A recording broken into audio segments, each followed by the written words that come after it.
छा peoples party जी जागीर आहे सिंध। नवाज़ लीग सरगर्मी वधाए छॾियूं। सिंध में मुस्लिम लीग नून जो सदर अॻूणो FID जी बशीर मेमन मुक़ररु करे छॾियो, जॾहिं त MQM सां इतिहाद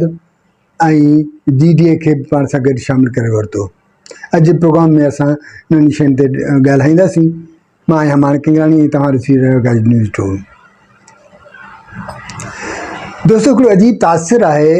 ऐं जंहिंखे असांजा कुझु इनकर पर्सन उनखे ॾाढो फैलाइनि पिया, वधाइनि पिया त पीपल्स पार्टी सिंध जी जागीर आहे, सिंध मां पीपल्स पार्टी नहीं तो और कोई नहीं, जेका बिल्कुलु ग़लति ॻाल्हि आहे। हिकिड़ी हिकमत अमली त आहे जंहिंसां एस्टेब्लिशमेंट बि शामिलु आहे, ॻुझा ऐं ताक़तवर धुरियूं बि शामिलु आहिनि। पीपल्स पार्टी में हिन वक़्तु नंढा वॾा ऐं 4 वोट रखंदड़ माण्हू पीपल्स पार्टी जी क़यादत कंहिं न कंहिं बहाने सां पाण सां गॾु रखियो आहे। इन करे पीपल्स पार्टी खे मज़बूत मुखालिफ़ कोन पियो मिले। कुझु टाइम पहिरियां जीअं असांजे साम्हूं आहे त ज़ुल्फ़िकार मिर्ज़ा पंहिंजूं सीटूं ज़ोरे वठी वेंदो हुयो। साॻी तरह ते जेको ताज़ो पीपल्स पार्टी में शामिलु थिया आहिनि, घोटकी जा महर, पंहिंजा शिकारपुर जा महर ऐं जतोई, ऐं अहिड़ी तरह ठटे जा शिराज़ी, इहे पीपल्स पार्टी जी मुखालिफ़ हुआ ऐं उन्हनि पंहिंजूं सीटूं खयूं पे। ऐं पीपल्स पार्टी जेके ऑफर करे जेको बि तरीक़ो अख़्तियार कयो ऐं एस्टेब्लिशमेंट जो हिकिड़ो जेको झुकाव या पाण सां उन सहकार रखियो, उन्हनि माण्हुनि खे पीपल्स पार्टी पाण सां गॾु करे वरितो आहे। ऐं रिज़ल्ट हिन वक़्तु हीअ आहे त मिसाल तौरु जोहियारी जेका जी सीट आहे, जंहिं ते डॉक्टर बंदह लगारी ऐं इमदाद लगारी जेकॾहिं जंहिं अंदाज़ में गॾु बीहंदा हुआ हमेशह, त हिन वारे सीट साले शाह जे बजाए डॉक्टर बंदह लगारी या मतिलबु NTPP हुजे हा। पर हिननि एन टाइम ते पीपल्स पार्टी पंहिंजा हिकमत अमली इस्तेमालु करे, पंहिंजा हिकिड़ा तरीक़ा अख़्तियार करे डॉक्टर बंदह अली खे सलाहकारी ॾेई या उनखे जोही जो जेको चेयरमैन आहे उन नंढो भाउ लालन खान लगारी जंहिंखे ॾेई, या उनखां सवाइ जेका ख़वातीन विंग जी जेका डॉक्टर बंदह अली जी चाची डॉक्टर मंजूर लगारी जी घरवारी जेका शर्जीला मेमून, डॉक्टर सजीला मेमून, डॉक्टर सजीला लगारी, जिन खे जेका सीट मिलियल हुई। त इहे सभु इहे हिकमत अमलियूं आहिनि जेके पीपल्स पार्टी खे कामयाबु तरीन वठी वञनि थियूं। जॾहिं त उनजे ख़िलाफ़ु GDA, जॾहिं हींअर बि GDA साम्हूं बीठी आहे, GDA में नौशर फिरोज़ जा जतोई आहिनि, लियाकत जतोई आहे, पीर साहिबान आहिनि, पीर पागारो ऐं ॿिया अहिड़ा जेके आहिनि जिन्हनि जूं सीटूं पकियूं आहिनि ऐं हमेशह खटींदा बि रहिया आहिनि। रही सिंध जे उन्हनि ज़िलनि में, उन्हनि जिते पीपल्स पार्टी में जेके वॾेरा जेके 4 वोट रखंदड़ आहिनि, पीपल्स पार्टी ॾेई वठी करे इक़्तिदार में रही करे एस्टेब्लिशमेंट ऐं आम जेके हिकिड़ी इनखे जेकॾहिं पाण जमहूरियत जे बजाए हिकिड़ी सिविल अमरियत चइजे त बि ख़राबु कोन हूंदो। पाण हिते हीअ ॻाल्हि कंदे इहो कतन कोन आहियूं त पीपल्स पार्टी या ज़रदारी या बिलावल भुट्टो जे इन्हनि सभिनी अमलनि जे ख़िलाफ़ु पिया ॻाल्हायूं। पर सूरत हाल जेका सीनियर आहे सिंध में, जेका पीपल्स पार्टी पंहिंजी रियासत सम्झे थी सिंध खे, उनखे कैप्चर करणु, उनखे पाण सां गॾु रखण जो हिकिड़ो तरीक़ो इहो आहे त उहो अवामी बुनियादनि ते न, अवाम जे सतह ते पीपल्स पार्टी जे सख़्तु नफ़रत कई थी वञे, कावड़ जो इज़हार कयो थो वञे। तव्हां कहिड़े बि ज़िले में वञो, नवाब शाह खां शुरू थियो लाड़काने ताईं, जिते पीपल्स पार्टी जी क़यादत समेत हर उमेदवार जेको MP MNAs आहिनि, उन्हनि जे ख़िलाफ़ु आम माण्हू कावड़ जो इज़हार कंदो, उन्हनि खां नफ़रत जो इज़हार कंदो। पर जीअं त एस्टेब्लिशमेंट ऐं ॿिनि सगारियुनि क़ुवतुनि जे मार्फत सदाईं पीपल्स पार्टी हिकिड़ो मथां ठाह करे ऐं सिंध जी हुकूमत हासिलु करण में कामयाबु वेंदी आहे। पीपल्स पार्टी जी हिन भेरे जेका कोशिशि आहे उहा इहा आहे त हू जेकॾहिं मर्कज़ में न मिले त सिंध में मिले। हाणे इन हिकमत अमली खे नवाज़ शरीफ़ हिकिड़ो नयो काउंटर ऐं नए अंदाज़ में खेॾणु आयो आहे। नवाज़ शरीफ़ जेका मुस्लिम नून जे हिन वक़्तु बशीर मेमून जेको अॻूणो DG FI आहे, जेको ज़रदारी जे नापसंदीदा माण्हू आहे, उनखे नवाज़ शरीफ़ साहिबु पंहिंजो सिंध जो जेको सदर कयो आहे, नून लीग सिंध जो सदर मुक़ररु कयो आहे, जॾहिं त शाह महमूद शाह खे जेको काफ़ी अरसे खां गैर सरगर्म हो उनखे पासीरो कयो वियो आहे। अहिड़ी तरह सिंध जी जेका सियासी सीनियर आहे MKM नवाज़ शरीफ़ सां इताद कयो, जंहिंमें फारूक सत्तार, डॉक्टर असांजो मुस्तफ़ा कमाल ऐं ॿी जेका हुनजी आहे टॉप लेवल जी क़यादत आहे MKM जी, उहा बि नवाज़ शरीफ़ सां मिली आहे। अहिड़ी तरह नवाज़ लीग जूं ॿियूं बि कोशिशूं आहिनि। हिन मिलण में असां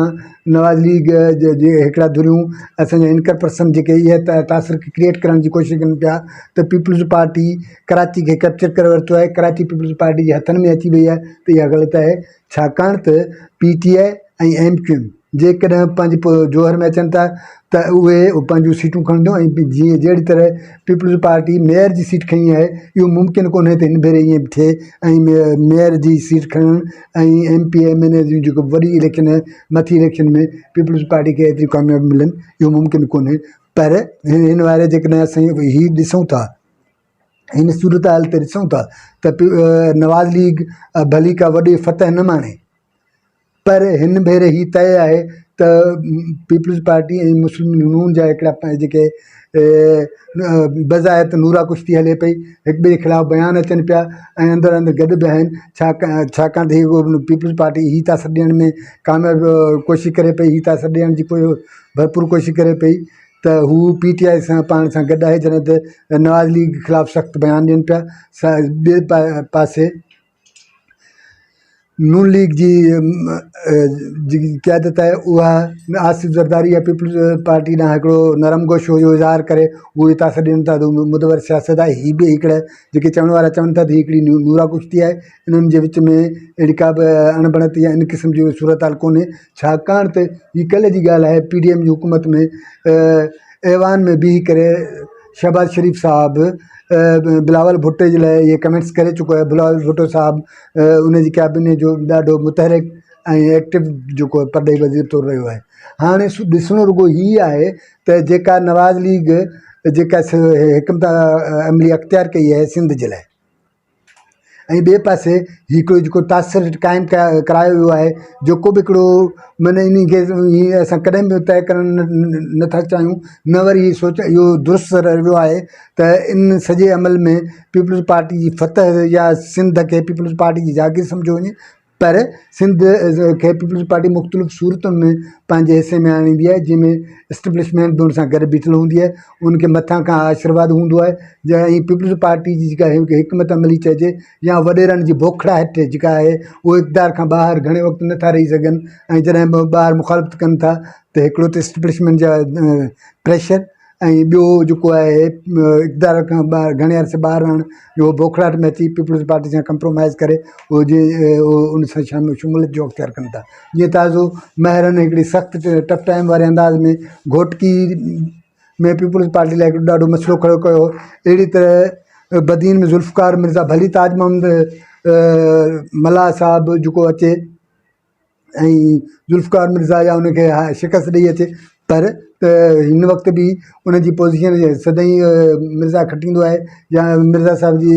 डॉक्टर फ़हमीदा मिर्ज़ा साहिबा बि खटे आई आहे, हसनैन मिर्ज़ा बि सीट पंहिंजी खणी आयो आहे, त इहे हर भेरे खटींदा बि रहंदा आहिनि। हाराइण नौशर फिरोज़ में हिन भेरे त भली पीपल्स ॿिनि अढाई भेरा जेके पीपल्स पार्टी जे हिकमत अमली सां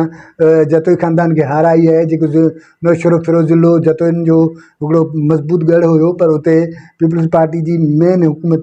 में जेका मथां हिकिड़े दुनिया जो चवणु आहे इन हवाले सां जेके सियासत में नज़र रखनि था। ऐं हिकिड़ो त हीअ बि हुयो जेको अंदरि जी ॻाल्हि आहे, जेका हिकिड़े आज़ाद दुनिया जो ख़्यालु आहे त अहिड़े हिकिड़े मामले ते GDA ते हिकिड़ो जेको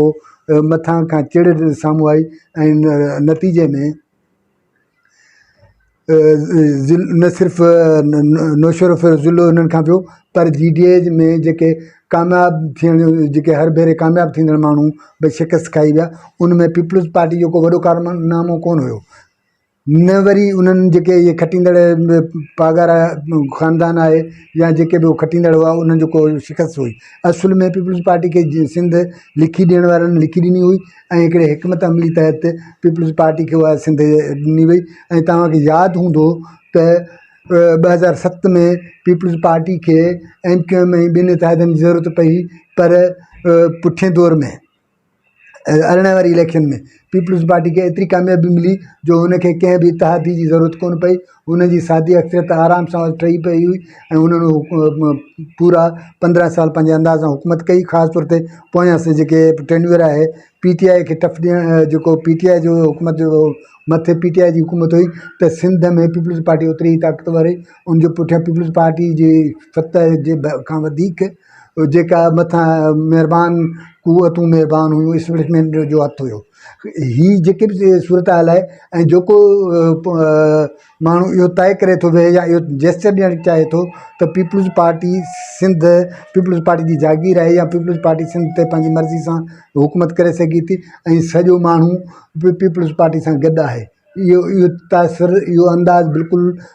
ग़ैर मैच्योर अंदाज़ आहे। छाकाणि त पीपल्स पार्टी जीअं अंदाज़ में खटे अचे थी उनमें रुगो पीपल्स पार्टी जी कामयाबी कोन्हे पर उनमें मुख़्तलिफ़ सबब शामिल आहिनि।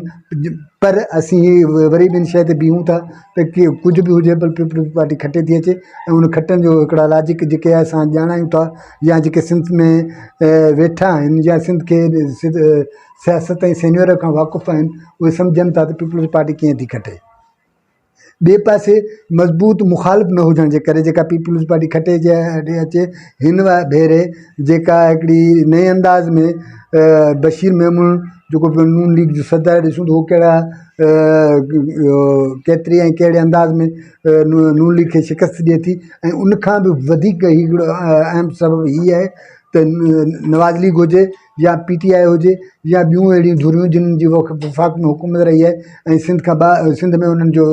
जेके एॾी मज़बूत जड़ूं न आहिनि उहे पार्टियूं हमेशह सिंध खे नज़रअंदाज़ कंदियूं रहियूं आहिनि। नतीजनि पीपल्स पार्टी इन